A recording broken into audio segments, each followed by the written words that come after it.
کن آنکھوں پر دوزخ حرام ہوگی؟ قیامت کے روز جب میدان حشر قائم ہوگا، زمین تانبے کی طرح تپ رہی ہوگی، سورج سوا نیزے پر انسان کو تپا رہا ہوگا، گرمی کر رہا ہوگا۔ ان حالات میں ایک شخص کو اللہ کے حضور پیش کیا جائے گا اور میزان لگے گا۔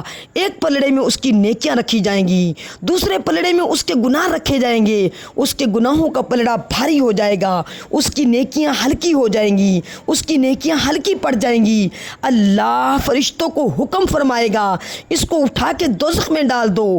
اسے گھسیٹ کر دوزخ کی طرف لے جایا جا رہا ہوگا کہ اچانک اس کی پلکوں میں سے ایک بال اللہ کے حضور گزارش کرے گا اور عرض کرے گا، میرے مولا، تیرے حبیب مکرم صلی اللہ علیہ وآلہ وسلم سے سنا ہے کہ جو اللہ کی یاد میں، خشیت الہی میں، محبت الہی میں، محبت مولا میں، خوف الہی کے اندر اپنی پلکوں کو بگوتا ہے، اللہ پاک ان آنکھوں پر دوزخ حرام کر دیتا ہے، دوزخ حرام فرما دیتا ہے، ان کو کبھی دوزخ میں نہیں ڈالے گا۔ میرے مولا، میں گواہ ہوں کہ جب تیری یاد میں، تیری محبت میں فلاں دن رویا تھا، میں پلک کا بال بھیگ گیا تھا، میں اس کے رونے کی گواہی دیتا ہوں۔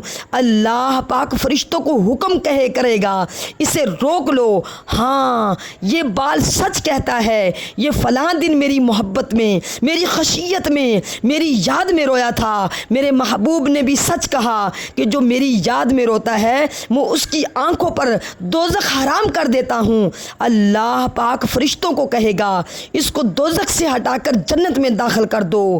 ذرا غور کیجئے، وہ ایک پلک کے بال کا بھی خدا کی محبت میں بھیگ جانا، خدا کی خشیت میں بھیگ جانا، اس پر اللہ پاک کی کرم نوازی ہے کہ اسے دوزخ سے بچا کر جنت میں بھیج دیا جائے گا۔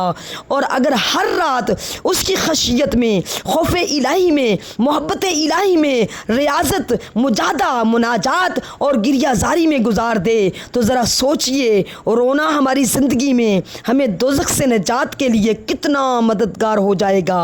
وہ تو کرم نوازی فرمانے پر آمادہ ہے، ہم ہی آمادہ نہیں ہوتے۔ اس کی عطائیں تو بے پناہ ہیں، ہم ہی جھولی پھیلا کے سائل بننے کے اہل نہ ہوئے۔ آقا علیہ السلام دعا فرمایا کرتے تھے، اے مولا، مجھے ایسی آنکھیں عطا فرما جو تیرے خوف سے رونے والی ہوں، اور کوئی ایسا بندہ مومن نہیں جس کی آنکھ سے خوف ذوالجلال میں مکھی کے پر کے برابر بھی آنسو بہا ہو اور اللہ پاک اس کو دوزخ میں ڈالے۔ آقا علیہ السلام نے فرمایا، کوئی ایسا شخص نہیں کہ جینون خشیت الہی میں کسی کی آنکھ سے مکھی کے پر کے برابر بھی آنسو بہے اور اللہ اس پر دوزخ حلال کر دے۔ وہ اتنی کریم بارگاہ ہے، اتنی رحیم بارگاہ ہے، وہ معاف کرنا چاہتا ہے، ہمیں ڈھنگ سے نہیں آتا معافی مانگنا۔